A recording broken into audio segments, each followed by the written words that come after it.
I'd like to take a moment to share with you a solid conversation that I had with a client. It's my hope that what I shared with her is a help to you the way it was to her. She is 38 years old. She has been married for 15 years. She has two girls, small girls. She came to me and we've been working together for some time and finally reached a place where she's on the other side of healing, or what I call the other side of healing. This was our third call. And she finally came to a realization that I want to share. She came to me because she's in the process of a divorce, and she is working with an attorney to work through her divorce.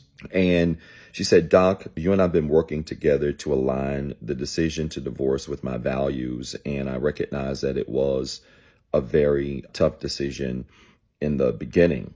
And she's correct. She came to me, and when she came to me, she was really battling in her mind, going back and forth about what the proper decision was and what she should do to proceed. To give a little bit of context, she had experienced two affairs with her current husband, and also a situation where she received a phone call from one of the ladies he was engaged with. And she said, Doc, that was the final blow. The details that this woman shared with her really just cemented the need for her to seriously think about what to do. That's when she ran into my work. And I recall very vividly, the first conversation really was about 50 minutes of her just crying and talking about different things that she didn't understand and different things that she wishes were better, and different scenarios that would impact her girls and how her girls were going to need to make adjustments, and what impact, if at all, the separation and the divorce would have on them. Just a whole litany of things and concerns. And I recall that first conversation, she being very uncertain that the way she was feeling was normal.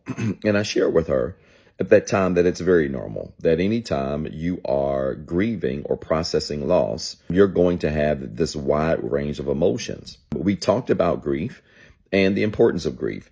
I defined to her that grief is simply processing loss. Anytime we lose anything in our lives, we have to process it. If you're losing a spouse, if you lose a job, if you lose money, it doesn't matter what it is. In order to properly process the emotions that come with loss, you have to grieve it. And you need to go through those 5 stages of grief, which are denial, anger, bargaining, depression, and acceptance. And I said to her, you don't necessarily have to go through them in order. And many people don't agree with me when I say that once you get to acceptance, you never go back to anger. I do believe that once you get to acceptance, you don't go back to anger or denial or bargaining or any of the first 4 phases. Once you've accepted something, you've accepted it. And if you think you've accepted it and you've gone back to one of the other phases, you really didn't process those phases well. We worked through that, and she understood that, and really was just going back and forth and back and forth. Well, these sessions, the first 3 sessions or so that we had, we split them out about a month apart, and she was really struggling after those first 2 sessions. Right around the 3rd session, she said that something started to click. She noticed that she was able to process the emotions of the separation a lot better. They are, or at that time, were still in the same home. She was contemplating getting her own place and moving out. They had had discussions about that. He did not want her to move out, but he also wasn't interested in counseling. He also wasn't interested in therapy. He also wasn't interested in making any concrete changes with his life. He just didn't want her to leave. He tried to guilt trip her and tell her that she was breaking up the family, all of these things.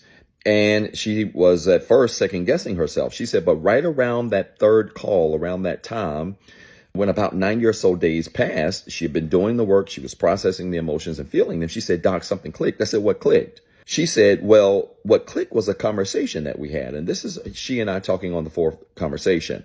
She said, he and I were having a conversation one day. He came in from work and he said to her, he said, are you sure you want to break up our family?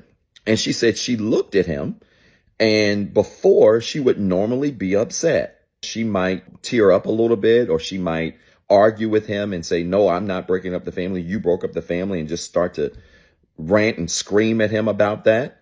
But she looked at him calmly. She said, Doc, I looked at him calmly and I said, I never broke up our family. I never cheated. This was your decision, and I'm responding to it. And she said, Doc, for the first time, I was incredibly calm. I said, how did that make you feel? She said, honestly, it made me feel like I was moving towards acceptance, that I no longer felt angry about the situation. I certainly wasn't in denial about what had occurred. I had gone through the bargaining phase where I went through all of the what ifs regarding this situation and any scenarios that could have been. And I've gone through my moments of depression or deep sadness as I described that to her. And she said, when I responded, it was like something clicked. I said, well, what was his response? She said, Doc, you're not going to believe it. He just bursted out in tears. I said, really? She said he bursted out in tears. He literally fell down on his knees. He put his face on the floor and he was boohooing and screaming and crying. I said, what did you do? She said, Doc, I grabbed my keys and I walked out the house. I said, you left him on the floor?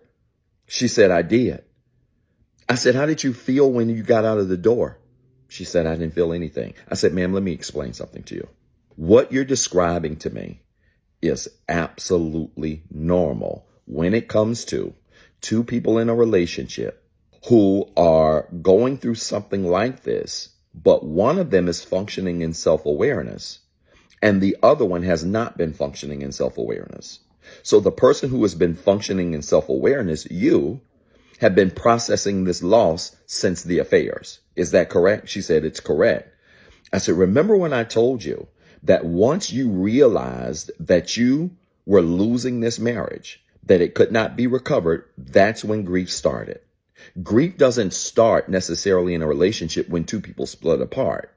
You can still be with a person and be grieving them while you are with them and you see them every day.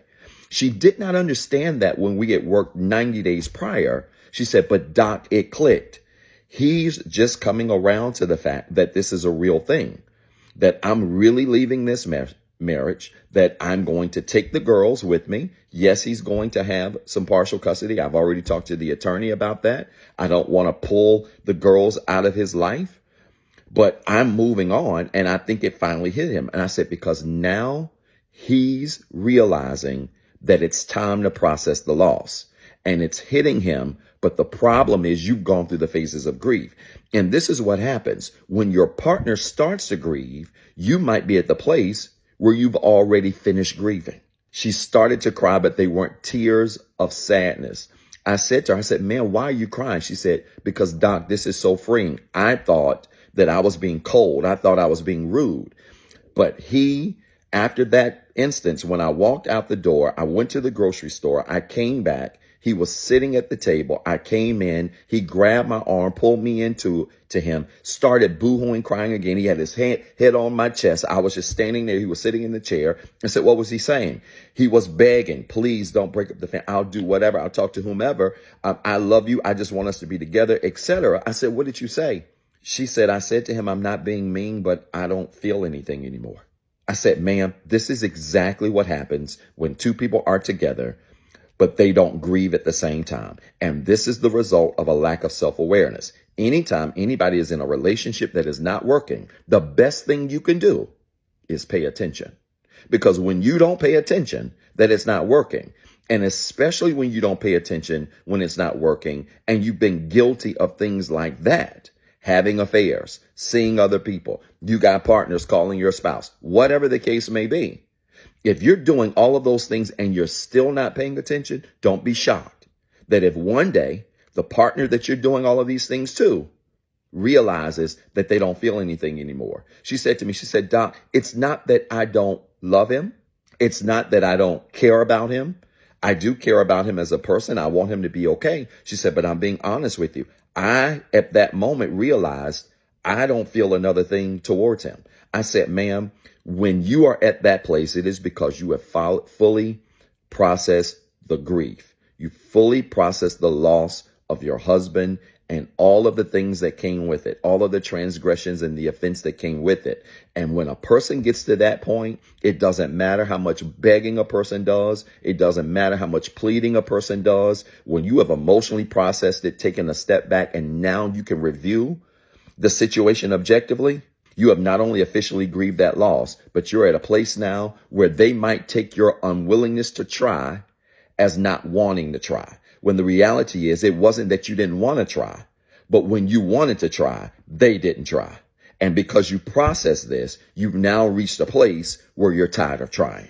And I've seen this hundreds and hundreds and hundreds of times, that when a person has been done wrong in a relationship and they really want to make it work. She came to me, Doc, I did everything. I tried everything with him to try to make it work. Implored him to go to counseling, told him how much I loved him, told him how much I really wanted him to fix himself so we could keep our family together. And it went in one ear and right out the other. But now that I'm out, there ain't no way I'm going back. I said, ma'am, he's going to have to realize that the best thing he can do for you right now is to let you go.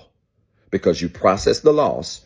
He needs to let you go. He needs to go on his own healing journey and work on himself. And then maybe, just maybe, if he improves himself, if he becomes the best healed version of himself, then maybe at that point, attraction can reoccur. I said, but ma'am, hypergamy, attraction, that stuff is all in the trash right now. I said, and it doesn't matter how much you try to look at him. It doesn't matter how much you try to say to yourself, you can make this work.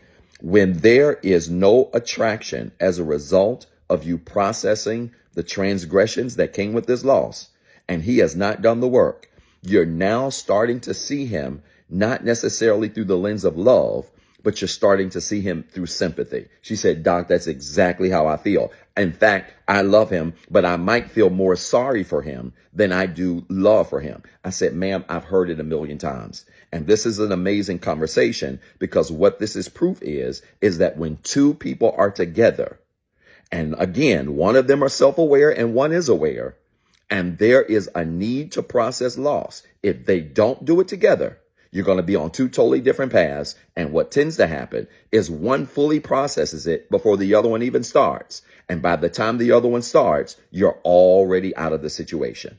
And now you're about to be out of it physically and financially. And this is exactly what happens when we get exhausted with trying. She's doing incredibly well. She has proceeded to talk with her attorney. They have paperwork already in front of the courts. And you know, she says she loves her husband, but she's moving on with her life, and she will just continue to live her life and see what happens next. I hope this story made sense. If it did, type church in the comments with 3 R's. And then remember, you've got 2 jobs. 1, be better today than what you were yesterday. And 2, don't forget what I told you.